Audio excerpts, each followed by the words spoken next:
Hello and welcome to Clare Bocking, who is Chief Commercial Officer of DCS Group. Thank you so much for joining me for this episode of Convenience Talks. Clare, for anybody out there watching who doesn't know who DCS Group are or who you haven't met on your substantial convenience travels, can you please just introduce yourself? Fantastic. Great to see you, Katie. I'll start on DCS. So DCS is a privately owned leading distributor in the UK, and we distribute on behalf of leading global brands, predominantly on personal care, household, health, but equally now we're expanding our portfolio across the piece. So we specialize in helping our branded supply partners get into the more complex and the more specialist routes to market.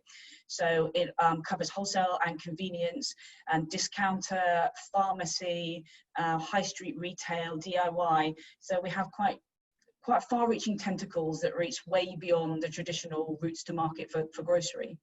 And a bit of an update on me. So I've been around a long time now. I've worked in the grocery industry in the UK market for, not 28 years. I love the convenience, the wholesale sector, because it's, I think, where the lifeblood of creative, innovative ideas come from. So I've been at DCS now for a year, but with my sort of heritage of branded supply background that I've been working in for ever, I guess, Katie. So yeah, a bit on DCS and a bit on me. Lovely. Thank you very much, Clare. Now tell me, with DCS being such an agile company, how did you cope when COVID first hit? What was the immediate effects that you saw within the business? So yeah, interesting. And there's probably three areas that I'm going to focus on. The first was how do we help all our staff stay safe and stay fully operational? So we've got a reasonably big team in the office, but critically we have a manufacturing plant and obviously our warehouse logistics operation.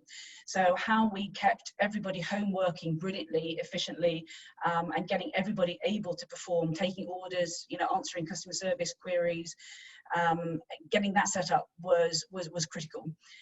So having responded, and our IT team did a brilliant job in sorting that out, it was then about how do we deal with the unprecedented demand that we had coming through. So our wholesale customers in particular, because people turn to the convenience market for a lot of their primary shopping, how do we supply that surge in demand that we saw, and help our supply partners equally understand the requirements that our customers had. So that was quite frenetic to start with, and we had, I think I mentioned it in a previous discussion with you, about 50 loads coming in over the Easter weekend to try to make sure we actually stocked back up to make sure we had the right provisions to then go out to our wholesale customer base. So that was second. And third, I think, is then it was making sure that the proposition for wholesale is right and relevant. So we do quite a lot of co-packing and repacking, but also advising our branded suppliers on what should the proposition be from a price mark perspective.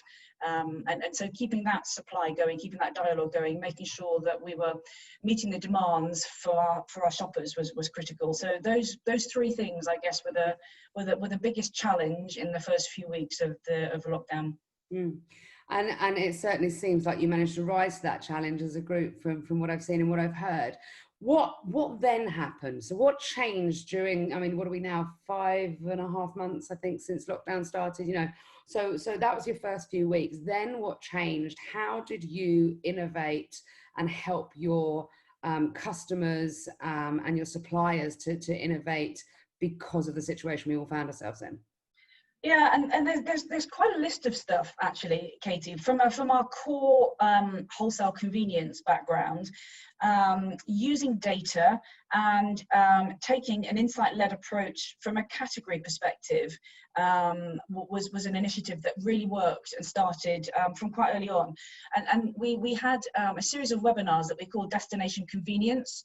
So reflecting the change in shopper needs for convenience stores, how did we help our wholesale and customer and retail customers understand that change in consumer requirements for our categories in particular. So for personal care, for household, for cleaning, and all the categories that I guess previously had been quite unimpressive and sort of back of mind when you're considering, washing up liquid or you know, household cleaning products, all of a sudden they became almost the destination go-to requirements that if you had it in the front of your store, you probably would have become a destination store. It's total points. yeah, total turnaround.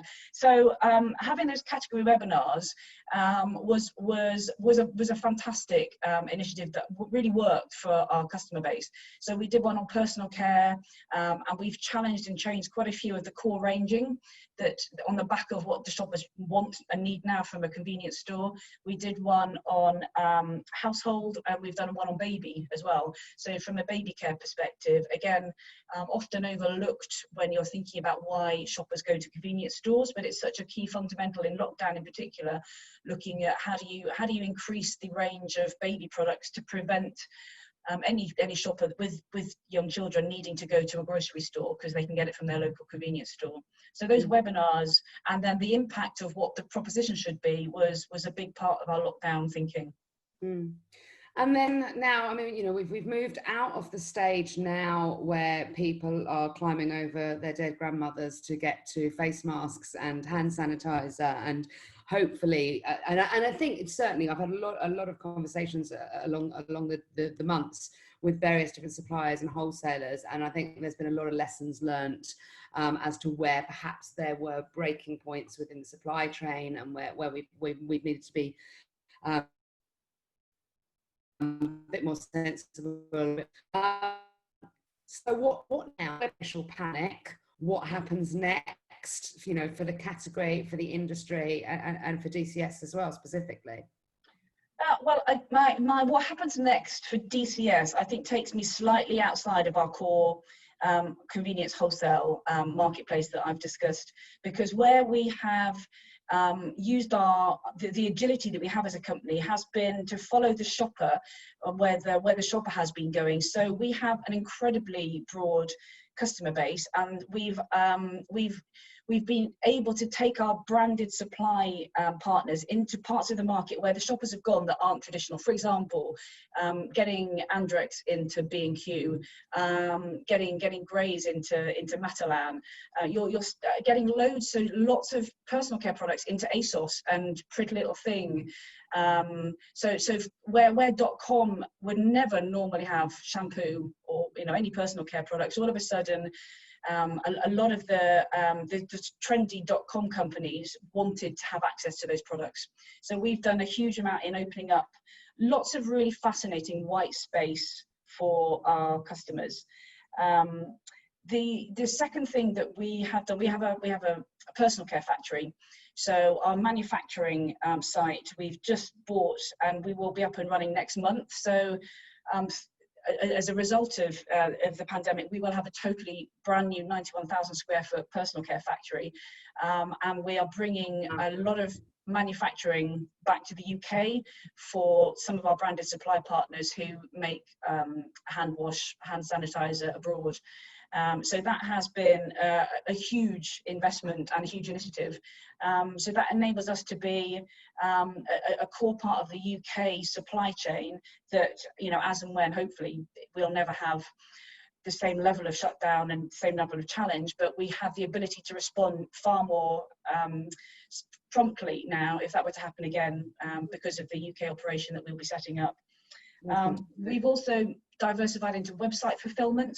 So where a lot more companies are looking to just give access to shoppers online. So we're doing some fulfillment for online ordering now, which is new. Fascinatingly, we're doing more with food brands now. So our heartland has been more personal care and household, but because of the reach we've got into white space in particular, we've been able to get some big brands, and we're talking to some really big brands, getting them into spaces that they never would have thought before, like, you know, builders, some of the national building chains or the DIY chains. So that has been a fascinating spin from where shoppers are going and where we can help. And finally, hospitality. So it's quite a small part of our business, but we are now helping get Dettol, for example, into all the Hilton Hotel Group. So as part of the need to reassure shoppers, consumers, that they can go out and enjoy hospitality, how do we get big branded efficacy publicly visible in places like hotels or in, you know, pub groups where we can help. So working with RB to get Dettol into Avis, into Hilton, for example. So the whole role of a big brand in a front of house opportunity would never have really been considered before. But the brands are important to give consumers confidence that they can go and they can relax and it's clean, and you know, it's a lovely experience. So all of that has happened, I guess, over the last 6 months. It's funny, isn't it, how quickly things have, how, you know, the innovations that perhaps companies were talking about doing in 2021, 2022, and all of a sudden, you know, it's done in 6 weeks what you thought was going to be done in 6 years, which is, I think, one of the few positives, if you can say there's a positive that comes out of the global pandemic. The fact that people are moving a bit quicker and realizing dreams and innovations a bit sooner is great.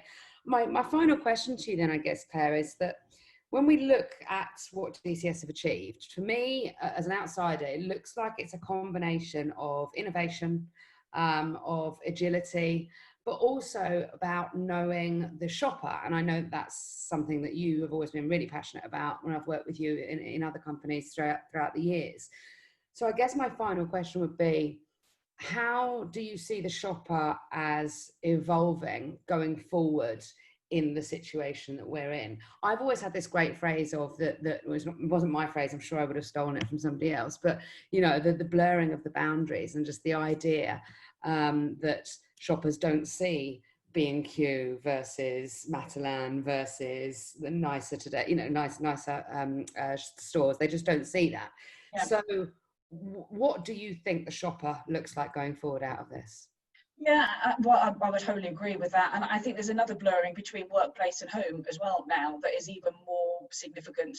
So having to consider creating a workplace environment in home and create the sort of safety of a home in the office where people feel comfortable going to, and the sort of fluidity of, I don't think the office will be the same as it was beforehand, because we've created a new way of being able to work brilliantly efficiently.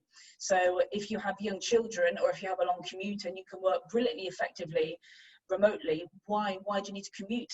So I think the whole way of accessing other people, accessing customers, accessing information, accessing products, enjoying your leisure time, connecting with friends as well as with business associates, the whole dynamic is much more fluid than it's ever been before. So I think the ability to be agile and to embrace the change instead of trying to revert back to what you think normal should be is going to be critical. And I think, yeah, DCS has been fantastic in how flexible it has been at being able to really quickly adapt to some of these challenges and changes. And, you know, hopefully we can continue to drive growth for our branded partners because of that speed of response and the creativity of thinking. Brilliant. Thank you very much, Claire. That's a fantastic summation of where we all are, and I couldn't agree more. I think embracing the change rather than trying to get back to where we were is definitely the trick. Clare Bocking, Chief Commercial Officer from DCS Group, thank you so much for your time, and it was absolutely lovely to speak to you. Always a pleasure, Katy Moses. Thank you very much. Thank you.